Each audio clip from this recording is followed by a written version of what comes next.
الحمد لله نحمده ونستعينه ونستغفره ونؤمن به ونتوكل عليه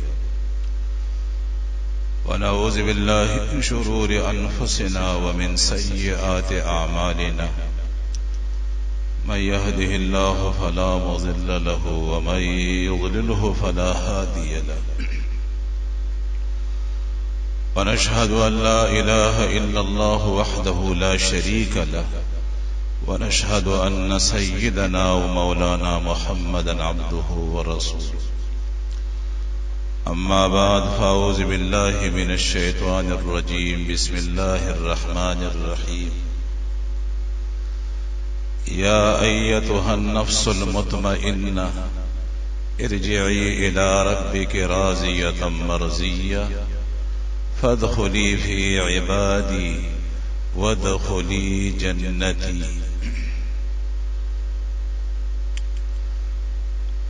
میرے محترم بھائیو،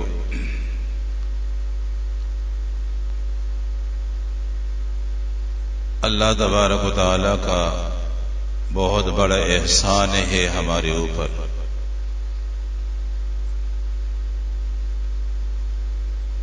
کہ اللہ نے ہمیں اشرف المخلوقات انسانوں میں پیدا فرمایا۔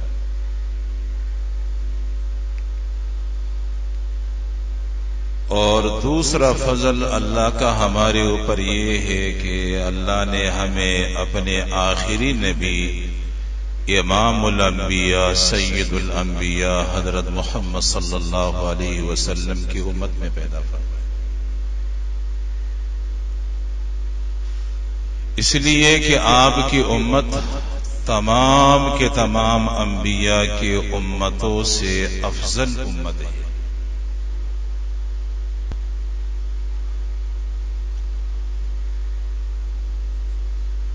اور اس کے بعد پھر ہمارے اوپر اللہ کے انعامات کا ایک لامتناہی سلسلہ ہے جسے گننا ہماری بس کی بات نہیں ہے۔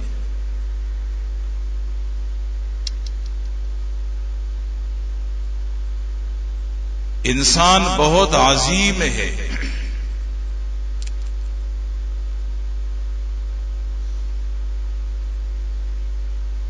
حضرت ابو ہریرہ رضی اللہ عنہ سے روایت ہے،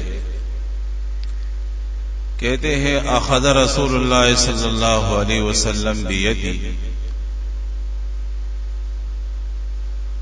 وقال ان اللہ خلق التربۃ یوم السبت۔ فرماتے ہیں کہ رسول اللہ صلی اللہ علیہ وسلم نے میرے ہاتھ کو پکڑا،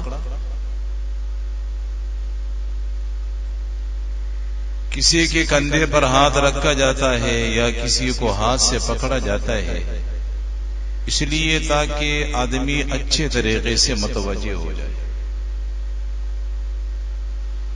تو اچھی طرح متوجہ کرنے کے لیے آپ نے مجھے ہاتھ سے پکڑا اور پھر بتانا شروع کیا کہ اللہ پاک نے ہفتے کے دن زمین کو پیدا فرمایا۔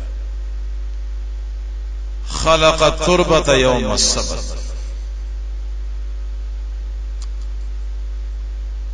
ہفتے کے دن زمین کو پیدا کرنا اللہ نے شروع کیا۔ باقی جس طریقے سے قرآن میں اللہ نے خبر دی ہے زمین بنانے میں اور قیامت تک آنے والے انسانوں کے ضرورت کے سامانوں کو زمین میں رکھنے میں اللہ نے 4 دن لگا دیے۔ اَإِنَّكُمْ لَتَكْفُرُونَ بِالَّذِي خَلَقَ الْأَرْضَ فِي يَوْمَيْنِ وَقَدَّرَ فِيهَا أَقْوَاتَهَا فِي 4 أَيَّامٍ۔ تم نے اس ذات کا انکار کرنا شروع کر دیا جس نے تمہارے لیے زمین کو 2 دنوں میں بچھا دیا۔ وَقَدَّرَ فِيهَا أَقْوَاتَهَا فِي 4 أَيَّامٍ، اور قیامت تک آنے والے انسانوں کے ضرورت کے تمام چیزوں کو اللہ نے زمین میں رکھ دیا مزید 2 دنوں میں. تو 4 دن اللہ نے زمین پہ لگا دیے. ثم استوى الى السماء فخلقهن 7 سماوات فی یومین. اس کے بعد پھر اللہ پاک نے 7 آسمان، عرش اور کرسی کو 2 دنوں میں پیدا کر دیا. تو زمین بنانا اللہ نے شروع کیا تھا ہفتے کے دن.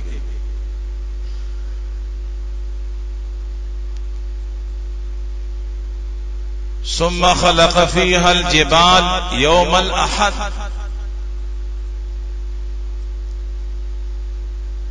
اور پھر اللہ تبارک و تعالی نے زمین کے اوپر پہاڑوں کو گاڑا اتوار کے دن.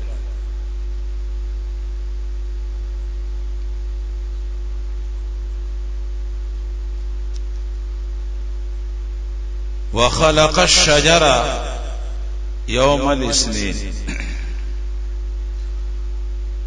اور پھر ان جنگلات کو اللہ تبارک و تعالی نے زمین پر پہاڑوں پر اگایا پیر کے دن. وخلق المکروہ یوم الثلاثاء. اور پھر اللہ تبارک و تعالی نے تمام کے تمام تکلیفوں کو منگل کے دن پیدا فرمایا. یہ جو بیماریاں ہیں، مصائب ہیں، پریشانیاں ہیں، تکلیفیں ہیں، مختلف شکلوں میں مختلف نام سے پائے جاتے ہیں، ان تمام تکلیفوں کو اللہ نے پھر منگل کے دن پیدا فرمایا. وخلق النور یوم الاربعاء. اور پھر اللہ تبارک و تعالی نے نور کو بدھ کے دن پیدا فرمایا. اب نور کے اندر آسمان بھی آتے ہیں، اس لیے کہ زمین 2 چیزوں سے منور ہے، چاند سے، سورج سے. چاند بھی آسمانوں میں اور سورج بھی آسمانوں میں، اور ستارے بھی آسمانوں میں ہیں، اور نوری مخلوقات بھی اس میں داخل ہیں، فرشتے. ان کو بھی اللہ نے بدھ کے دن پیدا فرمایا. یہ ساری کی ساری مخلوقات جو فلکی مخلوقات ہیں، ان کو اللہ تبارک و تعالی نے بدھ کے دن پیدا فرمایا. وبث فيها الدواب يوم الخميس. اور پھر اللہ تبارک و تعالی نے تمام کے تمام حیوانات کو، چرندوں کو، پرندوں کو، اس میں حلال بھی ہے اور اس میں مردار بھی ہے. کچھ ہمارے کھانے کے ہیں، کچھ سے اللہ تبارک و تعالی نے خلا کو مزین فرمایا ہے، کچھ سے اللہ نے زمین کو مزین فرمایا ہے.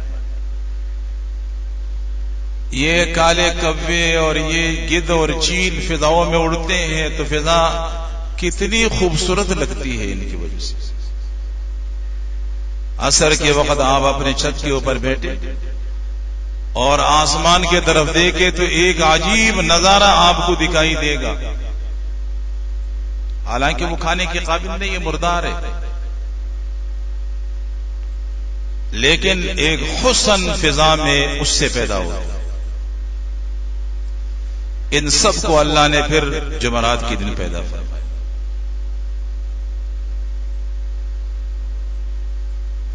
وخلق آدم صلی اللہ علیہ وسلم بعد العصر من یوم الجمعۃ فی آخر الساعۃ فی آخر الخلق فی آخر الساعۃ من النہار. پھر آدم علیہ السلام کو اللہ نے عصر کے بعد جمعے کے دن تمام مخلوقات کے بعد اور دن کے بالکل آخری حصے میں پیدا فرمایا. اس سے اندازہ لگائے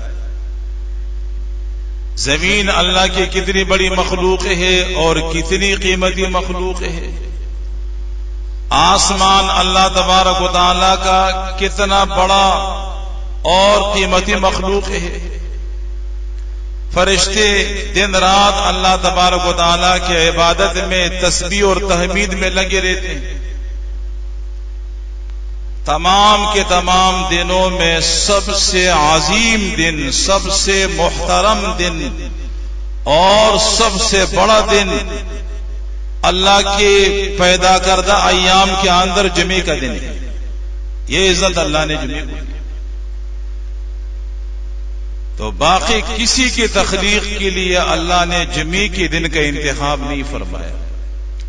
صرف انسان کے تخلیق کے لیے اللہ نے جمعے کا انتخاب فرمایا، یہ بتانے کے لیے کہ یہ اشرف المخلوقات ہے، اکرم المخلوقات ہے، اور زمین کے خلافت کے لیے اس مخلوق کو پیدا کیا گیا. اس کے اعمال میں بڑا وزن ہے اور بڑی طاقت ہے. میں ابھی آپ کے سامنے وہ حدیث بیان کروں. اور پھر اللہ تبارک و تعالی نے جمعے کی جو گھڑیاں ہیں اس میں ان گھڑیوں کا انتخاب فرمایا جو سب سے قیمتی گھڑیاں ہیں. اور وہ گھڑیاں عصر کے نماز سے شروع ہوتی ہے غروب آفتاب تک، اور پھر ان گھڑیوں کے اندر بالکل غروب آفتاب کے قریب جو گھڑیاں ہیں بہت زیادہ قیمتی ہیں. تو اس لیے حدیث میں آتا ہے تمام مخلوقات کے بعد دن کے بالکل آخری حصے میں اللہ پاک نے آدم علیہ السلام کو پیدا کیا.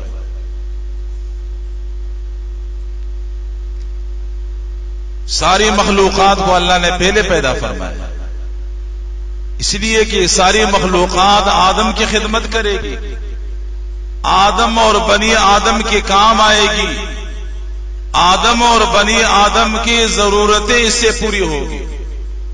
یہ خادم ہے تاکہ اللہ تبارک و تعالیٰ کا لاڈلا مخلوق جب وجود میں آئے تو روئے زمین پر کسی چیز کی کمی نہ ہو.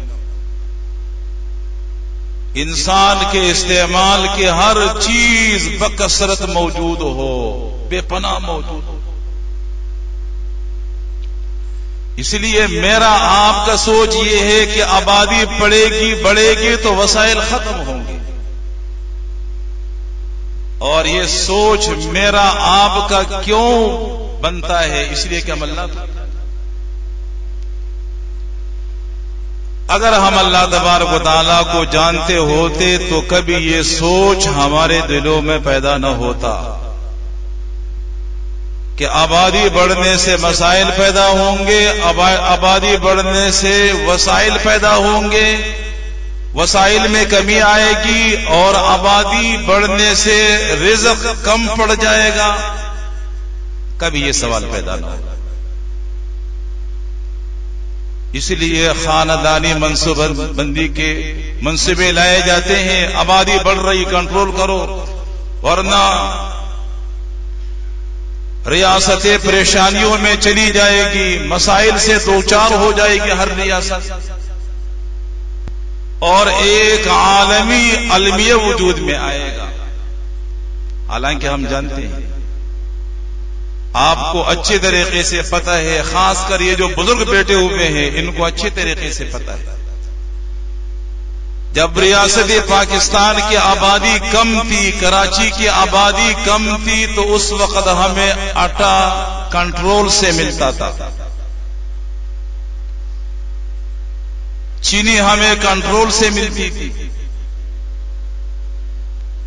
اور اسی طریقے سے دیگر سامان بہت کم دستیاب ہوتے تھے مارکیٹوں میں. لیکن آبادی بڑھنے کے بعد ان چیزوں میں کمی نہیں آئی بلکہ اس میں اضافہ ہوا. آپ کا دل جب چاہے، جس وقت چاہے، جتنا چاہے آپ کو آٹا مل سکتا ہے. آپ کا دل جب چاہے، جس وقت چاہے، جتنا چاہے، ہر دکان سے آپ کچھ نہیں مل سکتی. ورنہ ہمارے اور آپ کے سوچ کے مطابق تو آج منڈیوں میں آٹا دستیاب نہیں ہونا چاہیے تھا، چینی دستیاب نہیں ہونی چاہیے تھی، اور دیگر ضرورت کے سامان دستیاب نہیں ہونے چاہیے. آبادی کم تھی تو یہ چیزیں کم تھی، کنٹرول سے ملتی تھی. آبادی بڑھ گئی تو اب تو ناپید ہونی چاہیے، لیکن بڑھ گئی. اس لیے کہ یہ نظام نہ اقوام متحدہ کے ہاتھوں میں ہے اور نہ دنیا کے ریاستوں کے حکمرانوں کے ہاتھوں میں ہے. یہ نظام اللہ کے ہاتھ میں ہے. اللہ تبارک و تعالی نے اس نظام کو قائم فرمایا ہے اور اس نظام کو وہ چلا رہا ہے.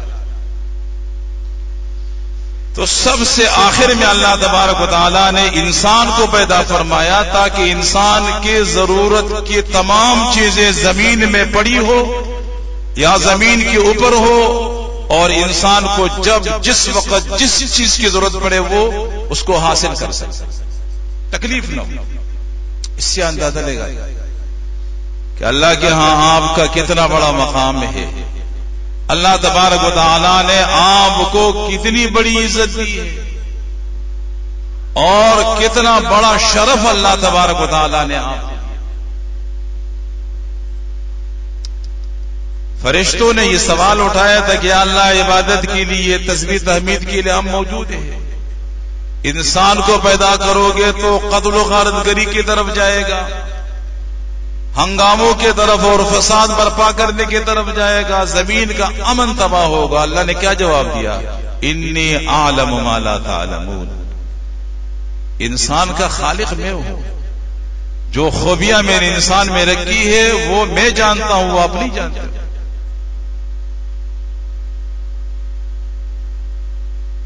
جو عزت میں نے انسان کے لیے لکھی ہے وہ میں جانتا ہوں، وہ آپ نہیں جانتے ہو. یہ تو زمین کا حکمران ہے اور آپ نے انسان کا خادم بننا ہے.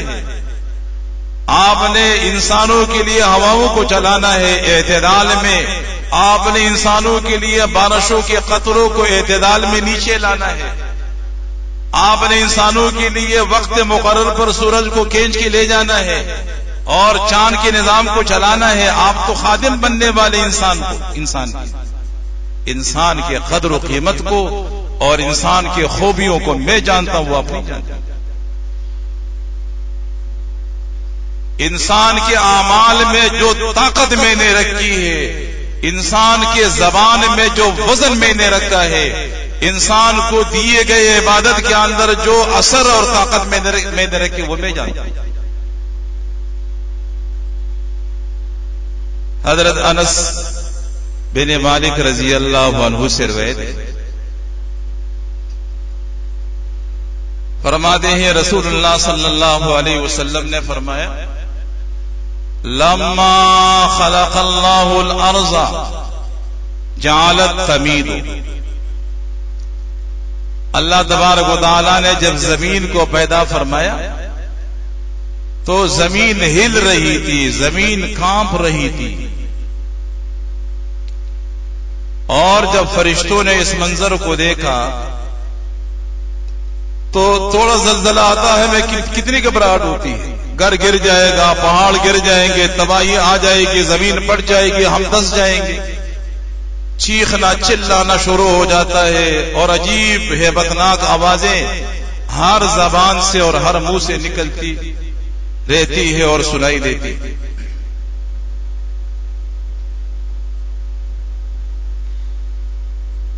تو جب اللہ نے زمین کو پیدا کیا تو زمین کانپ رہی تھی.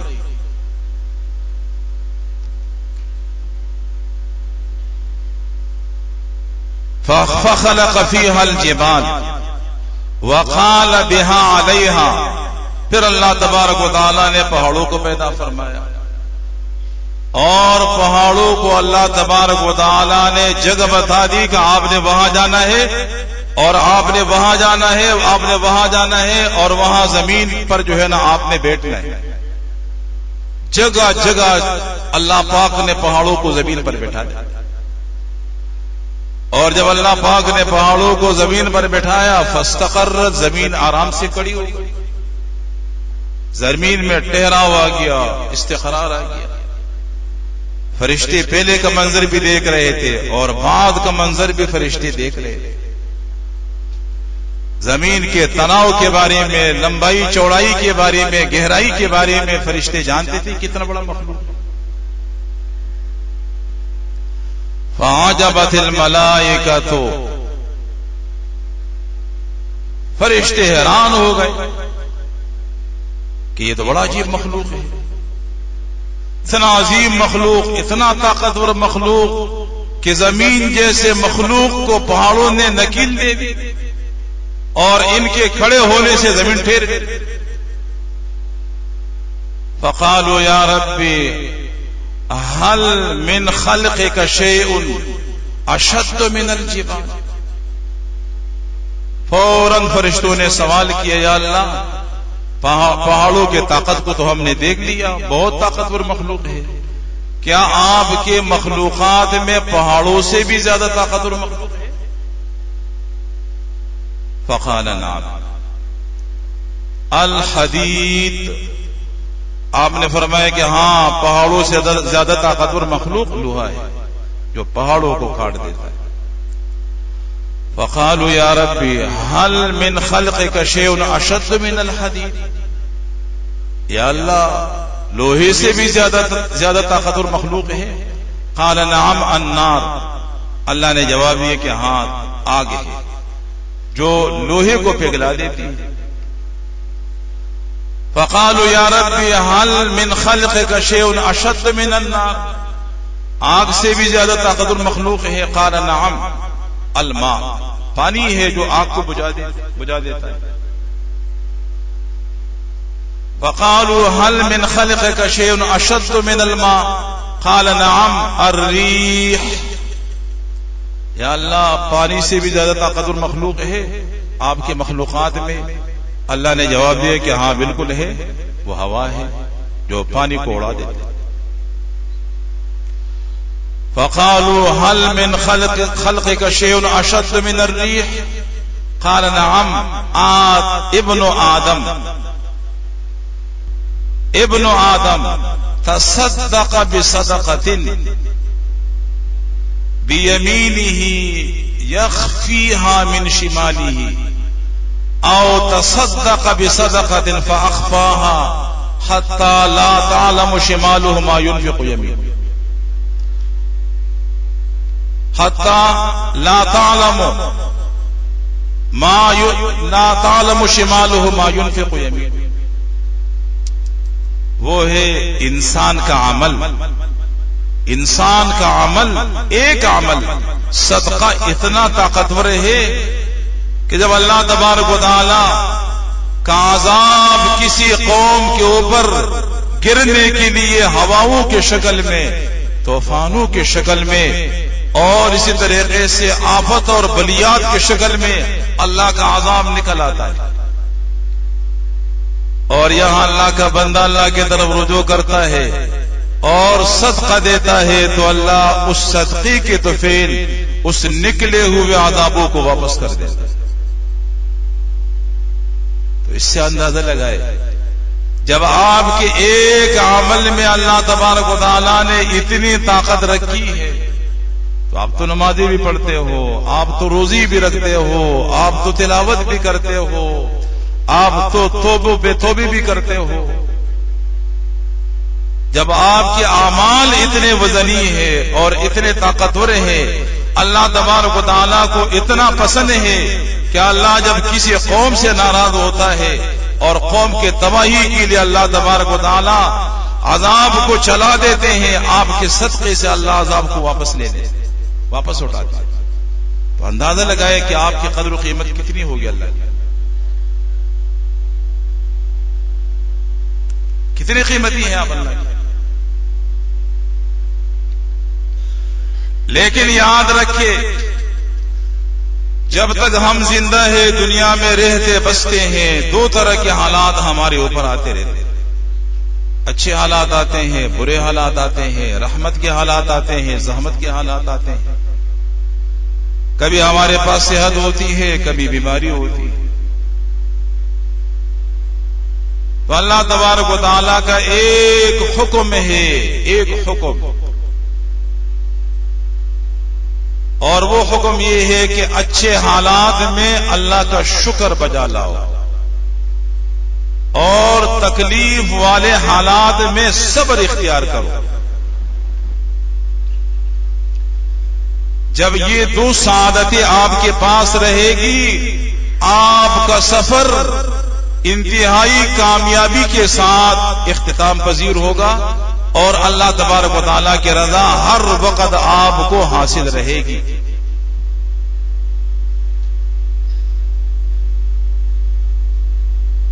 اور اللہ تبارک و تعالیٰ کی طرف سے جب حالات آپ کے اوپر آتے ہیں تو آپ نے یہ فیصلہ کرنا ہے کہ حالات حاکم کی طرف سے ہیں، حالات حکیم کی طرف سے. اللہ حاکم ہے اور حاکم کے ہر حکم کو دل سے ماننا ہے. لہذا اللہ تبارک و تعالیٰ کا جو فیصلہ میرے اوپر ہے اس فیصلے کو میں نے دل سے قبول کرنا ہے. اللہ حکیم ہے اور حکیم کا کوئی فیصلہ خیر سے اور حکمت سے خالی نہیں ہوتا. لہذا اس فیصلے کے اندر اگرچہ بظاہر میرے لیے تکلیف ہے، پریشانی ہے، غم ہے، اداسی ہے، لیکن اس غم کے پیچھے، اس تکلیف کے پیچھے، اس پریشانی کے پیچھے بظاہر جان مال کے نقصان کے پیچھے میرے لیے خیر ہے اور میرے لیے بہتری. میں آپ کے سامنے ایک حدیث بیان کرتا ہوں. ابو سنان ایک تابعی ہے. کہتے ہیں میرے بیٹے سنان کا انتقال ہو گیا، مجھے بڑی محبت تھی اپنے بیٹے سے، اس لیے میں نے اپنی کنیت اسی بیٹے کے ساتھ رکھی تھی. ابو سنان سے مشہور تو ہوتا ہے. کہتے ہیں اسی بیٹے کا انتقال ہوا. جب بیٹے کا انتقال ہوا میں قبر میں بیٹے کو اتارنے کے لیے اترا ہوا تھا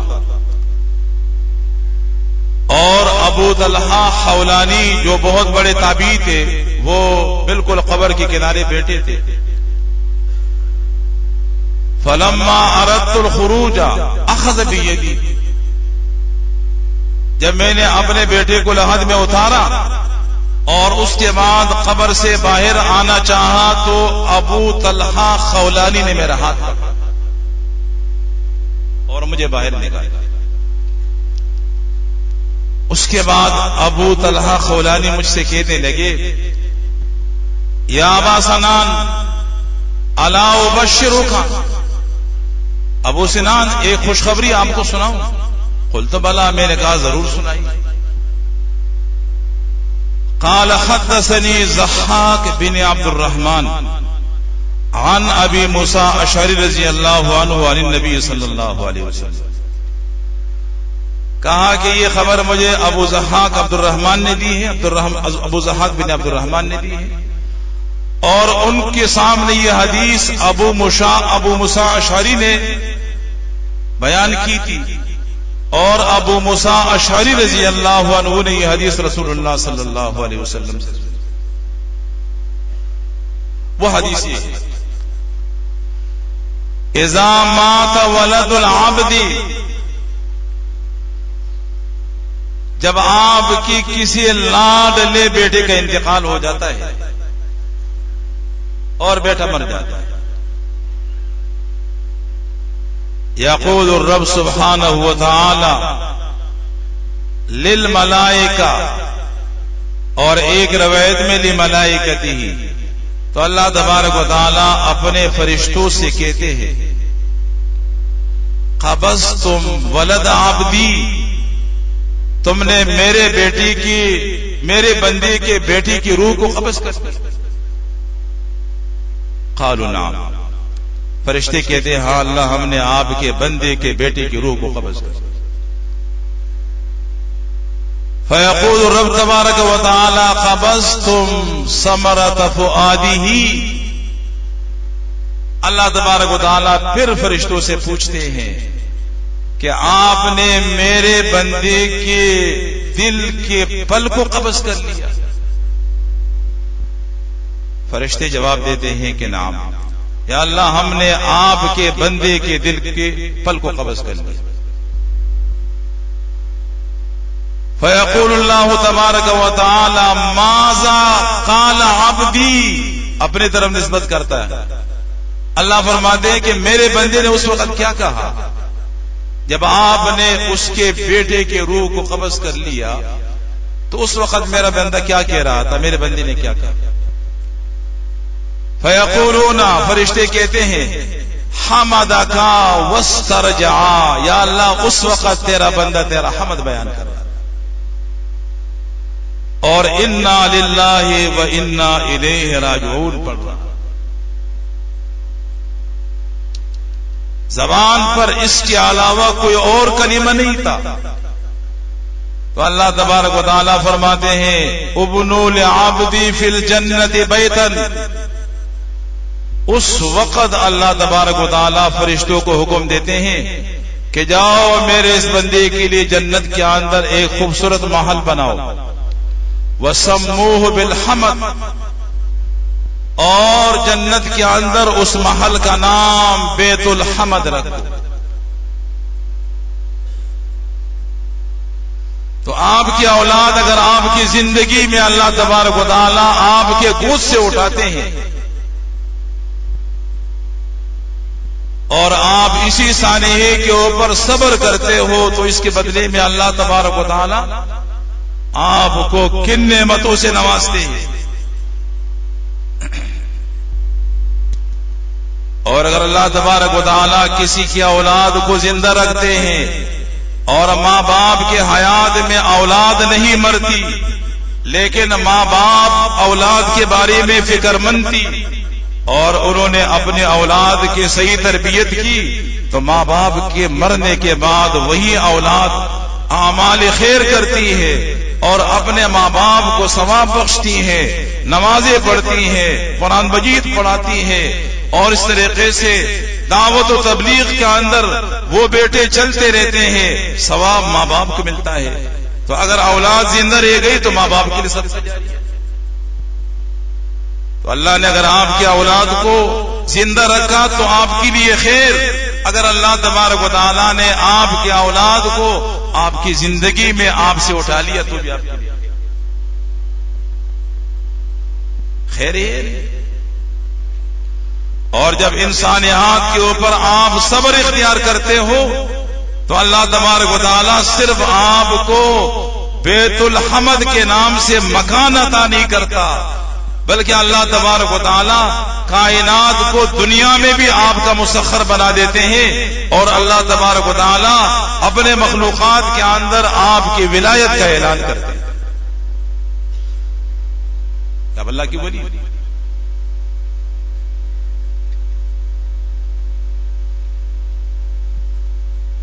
مولانا روم رحمت اللہ علیہ نے ابو الحسن خرقانی کا ایک واقعہ ذکر کیا. ابو الحسن خرقانی بہت بڑے آدمی تھے، بہت نیک آدمی تھے، بہت نیک آدمی تھے، بڑے بزرگ تھے. اللہ تبارک و تعالیٰ نے ان کی وجہ سے کائنات کے نقشوں کو تبدیل فرمایا. محمود غزنوی بڑے فکر مند تھے کہ میں نے اپنے لیے کسی پیر کا انتخاب کرنا ہے، اور عقیدت مند بہت زیادہ تھے. تو ایک دفعہ وہ خراسان گئے تھے، وہاں شوق پیدا ہوا ملاقات کا، لیکن دل میں سوچا کہ اس طریقے سے بزرگوں سے اپنے کام سے آنے کے بعد ملاقات کرنا سوء ادب ہے. مستقلاً غزنی سے اسی نیت سے پھر سفر کر کے آؤ. دوبارہ سفر کر کے آئے تو ابو الحسن خرقانی اپنے مسند پر بیٹھے ہوئے تھے. خادم کو بھیجا کہ سلطان محمود غزنوی خالص آپ کی ملاقات کے لیے غزنی سے چل کر آئے، آپ باہر تشریف لائے، اپنی زیارت کرائے. اور سلطان نے خادم سے کہا کہ اگر وہ آپ سے کہے کہ میں باہر نہیں آ سکتا تو آپ قرآن مجید کی آیت ان کو پڑھ کر سنائے، اطیعوا اللہ و اطیعوا الرسول و اولی الامر منکم. اللہ کی اطاعت کرو، اللہ کے رسول کی اطاعت کرو، اور زمانے کے مسلمان بادشاہ کی اطاعت کرو، میرا حکم ہے. خادم اندر گیا، ابو الحسن خرقانی بیٹھے ہوئے تھے. کہا کہ سلطان آپ سے ملنے آیا ہے. اور وہ آپ کا انتظار کر رہے ہیں باہر. تو سلطان ابو الحسن خرقانی نے کہا کہ ان سے معذرت کر لو، میں فارغ نہیں. خادم نے قرآن مجید کی آیت سنائی تو ابو الحسن خرقانی نے جواب دیا کہ جاؤ ان سے کہو کہ میں تو ابھی اطیع اللہ میں ایسا محو ہو گیا ہوں کہ اطیع الرسول کے اندر بھی مجھ سے بہت بڑی خامیاں اور کوتاہیاں ہو رہی ہیں، جس کی وجہ سے میں بہت زیادہ شرمندہ ہوں. تو ایسی صورت میں بادشاہوں کی اطاعت کی طرف کہاں فارغ ہوں کہ میں بادشاہ کی بقیہ نہ مانوں. اس نے جا کر پیغام دیا. ابو الحسن بادشاہ نے اپنا کپڑا تبدیل کیا، غلام ایاز کا کپڑا پہنا اور اپنا کپڑا ایاز کو پہنایا. خیر ملاقات کے لیے آئے، وہ طویل واقعہ ہے. اتنا بڑا آدمی، اور پھر بادشاہ آتے ہی ان کی مجلس میں بیٹھنے کی وجہ سے ان کی زندگی تبدیل ہو گئی. بادشاہ کا جو تکبر اور غرور تھا وہ نکل گیا، اور اس کے بعد پھر ابو الحسن خرقانی نے ان کو رخصت کیا. تو یہی ابو الحسن خرقان میں تھے، اور طالقان سے ایک آدمی جو ان کا معتقد تھا، مرید تھا، وہ ملنے آیا. دروازے پہ دستک دے دی. ان کی بیوی نے کھڑکی سے جھانکا، پوچھا کون؟ کہا کہ طالقان سے شیخ کا مرید اور معتقد قدم بوسی کے لیے آیا ہوں. تو بیوی نے جواب دے دیا کہ یہ واہ واہ، یہ بھی کوئی مقصد ہے کہ اتنا دور سے آپ چل کر آئے ہو؟ یہ بھی کوئی کام ہے. اور پھر اس آدمی سے کہا کہ آپ کو اپنے شہر میں، اپنے بستی میں کوئی اور کام دھندا نہیں ملا کہ آپ اس دغاباز انسان سے ملنے کے لیے یہاں چل کر آئے ہو؟ اپنے شوہر کے بارے میں کہ اور پھر کہتی ہے کہ دل چاہتا ہے کہ آپ کی عقل کے اوپر رو، آپ کے عقل کے اوپر رونے کو دل چاہتا ہے. لگتا ہے کہ آپ نے داڑھی دھوپ میں سفید کی. اسی طریقے سے وہ باتیں سنا رہی تھی اور معتقد بڑا حیران، ہکا بکا جو ہے نا وہ کھڑا ہے. پھر آخر میں وہ شروع ہو گیا. انہوں نے کہا کہ لگتا ہے چراغ تلے اندھیرا ہے. اور پھر کہا کہ آپ کو کیا پتا، شیخ کے انوارات سے تو ساری دنیا جگمگا رہی ہے، اور شیخ کی عظمت نے تو افلاک کے رفعتوں کو جو ہے نا چھو لیا ہے. اور کہا کہ چاند پر تھوکنے والا اپنے چہرے پر تھوکتا ہے. اور کہا کہ سمندر میں اگر کتا مر جائے تو سمندر ناپاک نہیں ہوتا، کتا مردار ہو جاتا ہے. سورج پر پونکے جو ہے نا لاکھوں پونکے مارنے والا، اس سے سورج بجھ نہیں سکتا. اور کہا کہ چمگادڑ جو اڑتی ہی رات کو ہے، وہ سورج کو نکلنے سے کیسے روک سکتی ہے. یہ کری باتیں ان کی بیوی کو سنائی. اور اس کے بعد پھر لوگوں سے پوچھا کہ شیخ کہاں ملیں گے. لوگوں نے بتا دیا کہ فلاں جنگلات کی طرف چلے جاؤ، ان جنگلات میں شاید آپ کی ملاقات ہو جائے. وہ معتقد جو طالقان سے چل کر آیا تھا، ان جنگلات کی طرف وہ چل پڑا. اور پھر وہ کہتے ہیں کہ جب میں جنگلات میں داخل ہوا، میں نے دیکھا کہ ابو الحسن خرقانی رحمت اللہ علیہ شیر کے اوپر بیٹھے ہوئے ہیں، اور سوکھی لکڑیوں کی گٹلی پیچھے ہے، اور کالے ناک کا چابک پھوڑا اس کے ہاتھ میں ہے. جب میں نے مجھے دیکھا تو مسکرائے اور کہنے لگے کہ ہمارا جوڑا رہنا، یعنی اپنے گھر کے اندر بیوی کے ساتھ رہنا، اور کبھی ان جنگلات کی طرف آ کر تنہائی میں رہنا، یہ خواہشات کے لیے نہیں ہے، اللہ کے حکم کی تعمیل میں.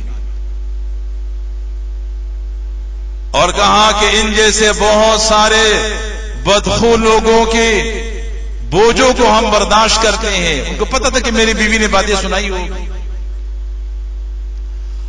اور پھر فرمایا کہ یہ بات میں صرف آپ کو اس لیے بتاتا ہوں، یہ باتیں میں کسی کے سامنے بیان نہیں کرتا، لیکن آپ کے سامنے آج میں یہ بات صرف اس لیے بیان کرتا ہوں تاکہ آپ بدخو سے بدخو آدمی کے ساتھ جو ہے نا بنا کے رہ سکیں.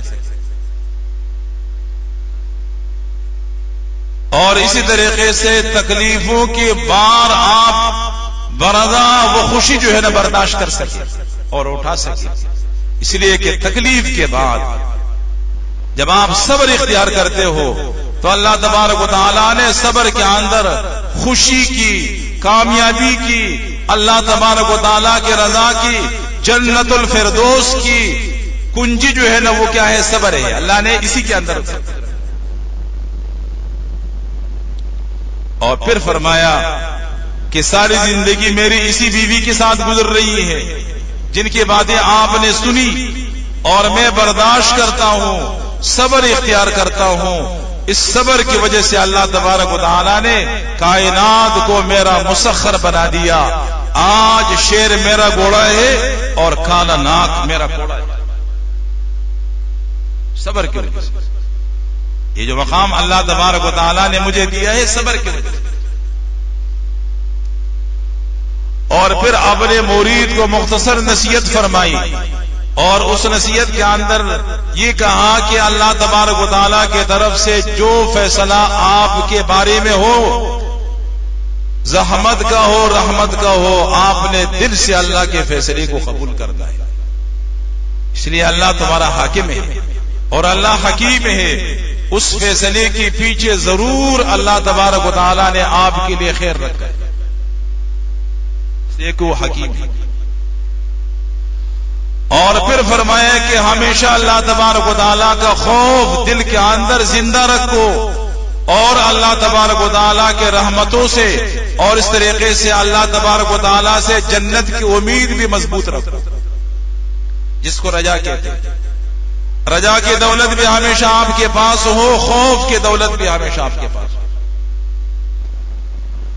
اور امام غزالی نے لکھا ہے کہ یہ دونوں دولتیں ایک مسلمان کے پاس کامل طریقے سے ہونی چاہیے، لیکن جب تک آپ زندہ ہے، دنیا میں زندگی گزار رہے ہو، تو خوف کا پہلو رجا کے پہلو پر غالب رکھو.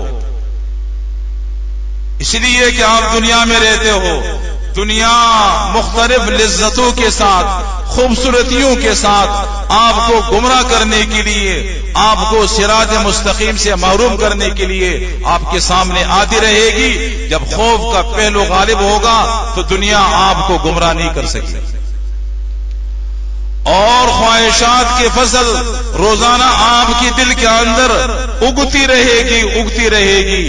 جب خوف کا پہلو آپ کی زندگی میں غالب رہے گا تو خواہشات کو کاٹنے والا، خواہشات کا قلع کم کرنے والا وہ اگر ہے تو وہ صرف اللہ کا خوف. اگر اللہ تبارک و تعالیٰ کا خوف دنیا کے اندر مغلوب ہوگا تو آپ کے دل کے اندر خواہشات کی جو فصل، کمزور فصل ہے، وہ جنگل میں تبدیل ہو جائے گی.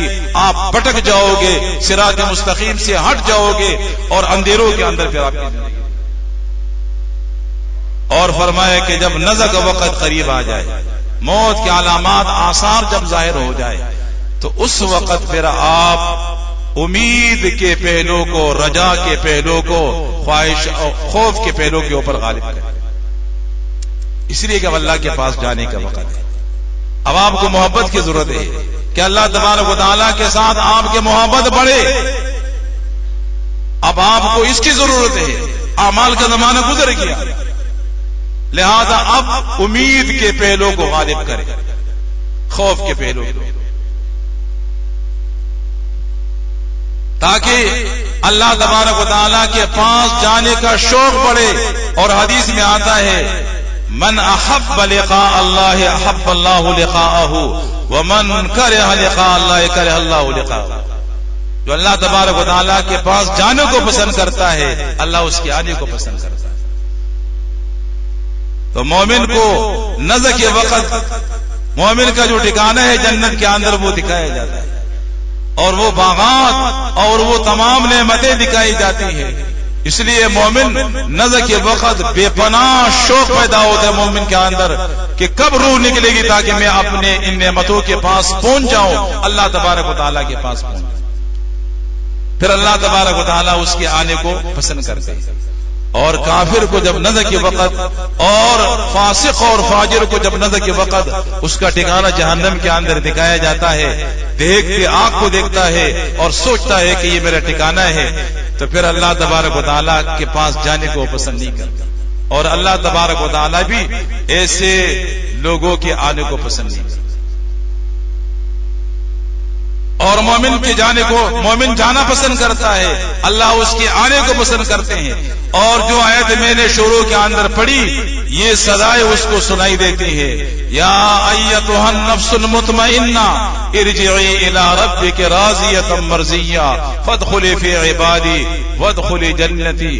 اے میرے بندے، ساری زندگی تو نے میری مرضی سے گزاری، اپنی خواہشات کو قربان کیا میری رضا کو حاصل کرنے کے لیے، اب آ جا تیرا رب تیرا انتظار کر رہا ہے.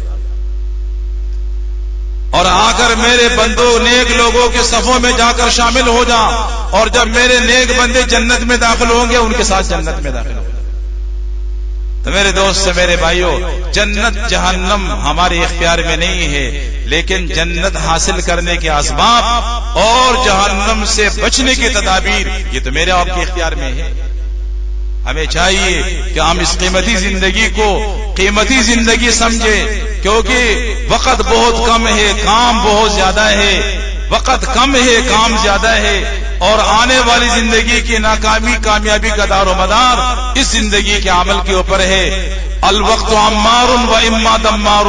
آپ کے آج کی زندگی یا تو آپ کے مستقبل کو بنا دیتی ہے، اور یا آپ کی آج کی زندگی آپ کے مستقبل کو تباہ کر دیتی ہے. لہذا وقت کی قدر و قیمت کرے. اور یہ جو وقت اللہ تبارک و تعالیٰ نے آج ہمیں دی ہے، جو زندگی اللہ نے ہمیں دی ہے، اس کو طاعات میں لگائے، اللہ کی رضا حاصل کرنے میں لگائے، حسنات اکٹھا کرنے میں لگائے، اور اس طریقے سے لوگوں کے ساتھ بلائی میں لگائے، لوگوں کے ساتھ احسانات اور خیرخواہی میں لگائے. اپنے بارے میں نہ سوچے، دنیا کے بارے میں سوچے، اور اس فکر کو لے کر ساری دنیا میں لے جائے جو فکر اللہ کے نبی لے کے آئے تھے، اور جو فکر اللہ کے نبی نے ہمیں. اللہ تبارک و تعالی ہمیں عمل کی توفیق دے. مولانا انور شاہ بیمار ہے، دعا فرمائے کہ اللہ پاک ان کو صحت تامہ، شفاء کاملہ عاجلہ عطا فرمائے. ہمارے شیخ جو دنیا سے رخصت ہو گئے ان کے لیے دعا فرمائے کہ اللہ ان کی درجات کو بلند فرمائے. اللہ تبارک و تعالی تمام مراحل ان کے لیے آسان بنائے. اللہ تبارک و تعالی ان کے گھرانے کو، اہل و عیال کو خیریت کے ساتھ، عافیت کے ساتھ، عزت کے ساتھ ہمیشہ کے لیے رکھے.